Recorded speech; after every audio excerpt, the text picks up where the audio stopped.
Hello everyone. It is 4:09 in the morning, and I have nothing better to do, so I'm doing this. Just think it's kind of funny. I have a Bleach poster looming in the background, and I'm going to be talking about Bleach. Anyway, I've seen a couple people reviewing the new ending of Bleach, and I thought, hey, I'd do it. I don't have much to say. Well, that's a lie. I totally have a lot to say, but first I'm going to start off, obviously, it's an ending. I mean, it's an animated ending, so it's not technically what someone would call canon, because it's animated and it's not from the book. But as an Ichiruki fan, I squeed very much. I was very pleased with this ending. I think I'm trying to be as unbiased as possible, because obviously as an Ichiruki fan, I want to be completely and utterly biased and say, oh, it was definitely hands down the best ending ever of Bleach. But I really do think it was probably one of the most emotional endings of Bleach. One of them.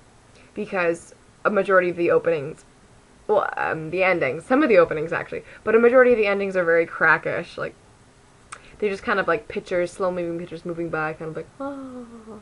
And this one, I think, really, I think it was the one that incorporated the most essential moments in the manga as well. Because, obviously, like I said, it's not canon technically because it's animated, but, and you can only use scenes from the manga to really, argue your points, but this ending uses pretty much all scenes from the manga, save for a couple. But, I was very pleased with it. The animation was wonderful. And, God, the forehead bump got me. Oh. I pretty much flipped my computer. I was like, ah! So, that was me. Woo, fangirl moment. But, the song was wonderful too. I was really happy to use that song. I thought it was so sweet and so cute. And, oh god, my heart melted into a puddle of gooey goodness when Ichigo was consoling the little ghost boy. I was like, oh god, he's gonna be such a good father someday to Ruki's babies. Not really. I thought that at one point, but I controlled myself a little more. I'm not that out of control. It's 4:11 in the morning. I have an excuse. I have class at 9. Anyway, I had one problem with that ending. Rukia's fingers in the beginning.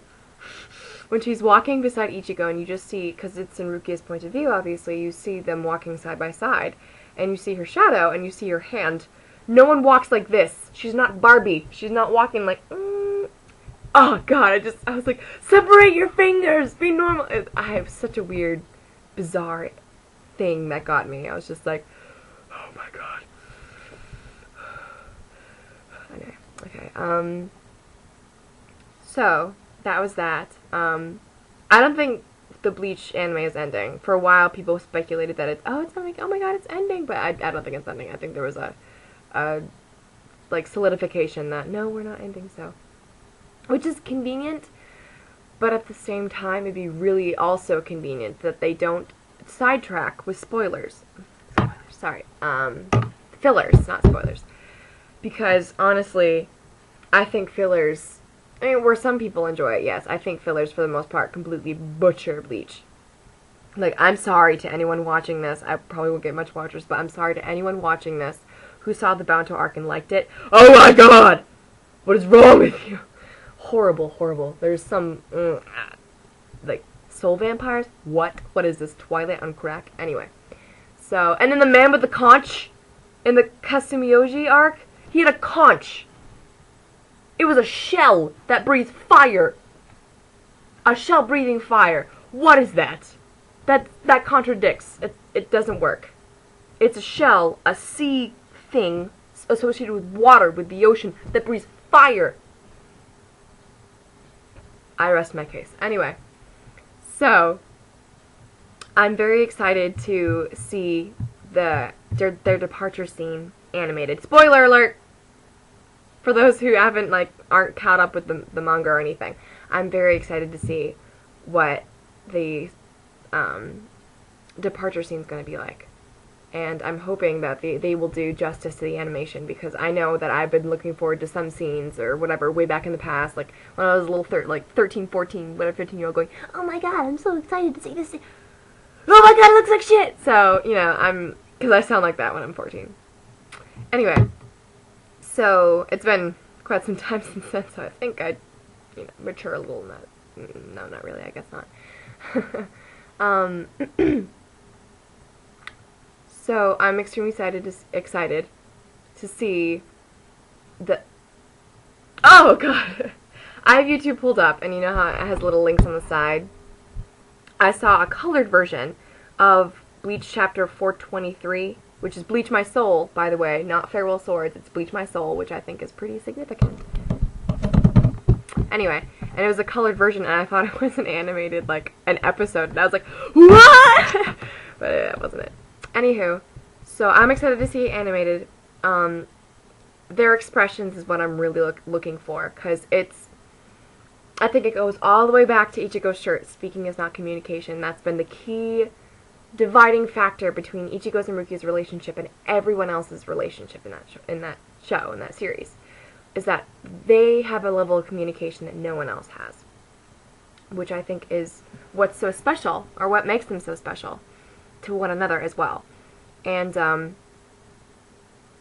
I think this ending was extremely romantic, which is uncharacteristic for Ichigo and Rukia, and a lot of people, a lot of Ichigo and Rukia fans want to argue that that's not uncharacteristic. I think it's very uncharacteristic of Ichigo and Rukia, because the level of their connection supersedes romance. They don't need to be romantically involved at the level of connection that they're at.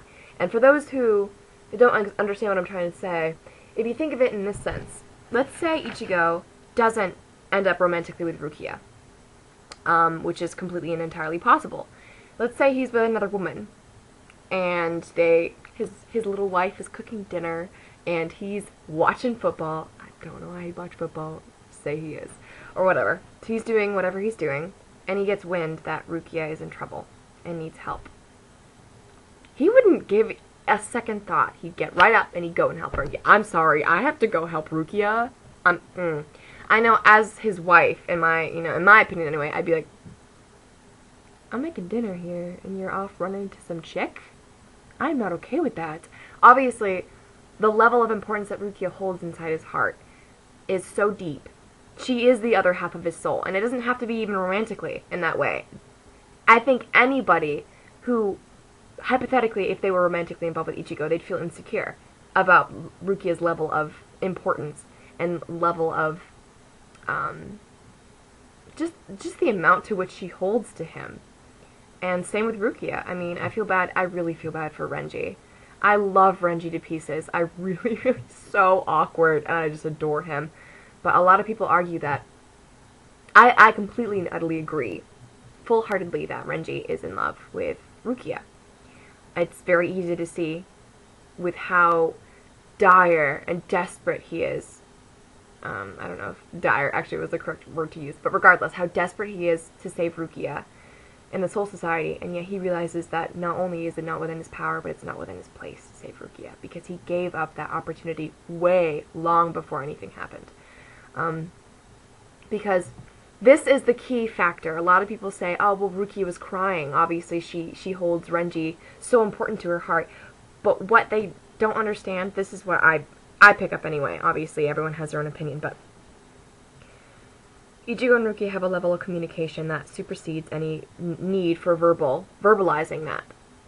And once they have to verbalize it, it's like, wait, what? I have to tell you this? Like when in Huecamundo, when Renji and Rukia took turns punching Ichigo in the face, and they were just like, what is wrong with you? Why didn't you wait for us, you asshole? And he was like, I didn't think you were gonna come back. And Rukia was like, we're your friends, bitch. Aren't we your friends? Don't make me say that again. Don't make me say it again. Because it's just basically saying, as if I have to vocalize that we're friends. Come on. Which is very true. Like, what's wrong with him? Regardless, going back to what I was saying, when Rukia was given the opportunity to say yes or no to being adopted into the Kuchiki family, she basically asked Renji, what should I do? And she cried because she wanted to hear him say, don't go. Stay with me. I don't want you to... You don't know them. Stay with me. I'm your family. She wanted to hear that. That's why she cried when he decided to encourage her. And yes, it was absolutely for Rukia's greater good, in Renji's opinion, that he thought this was for the greater good, this was better for her, which, you know, that's usually what you want in a relationship, is someone who wants the best for you.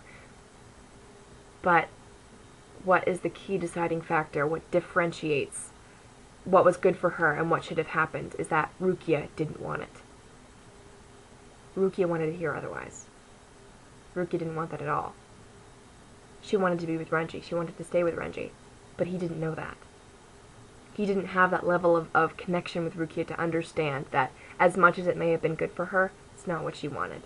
And that's why she cried. Because she didn't hear what she wanted to hear, and that was it. You know?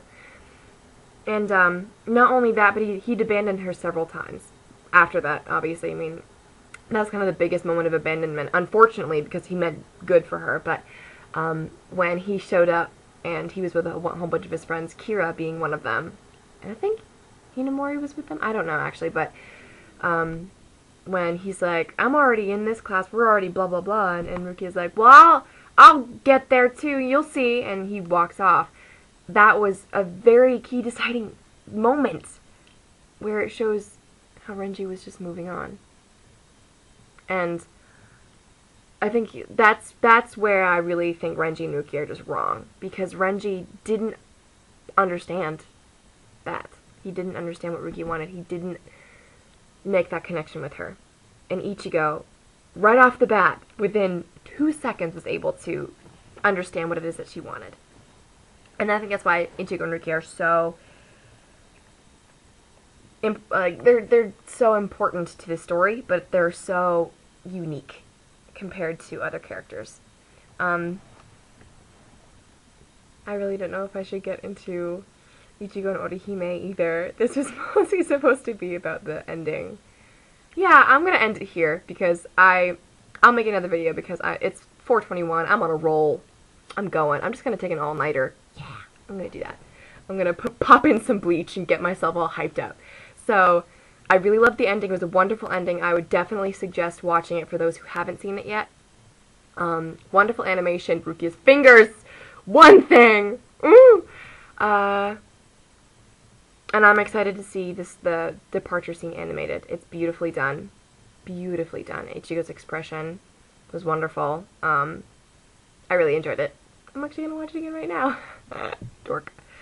Anywho, thanks for watching. Thank you for putting up with my rants, which I actually didn't intend to do, but I'm going to continue said rant in the next video.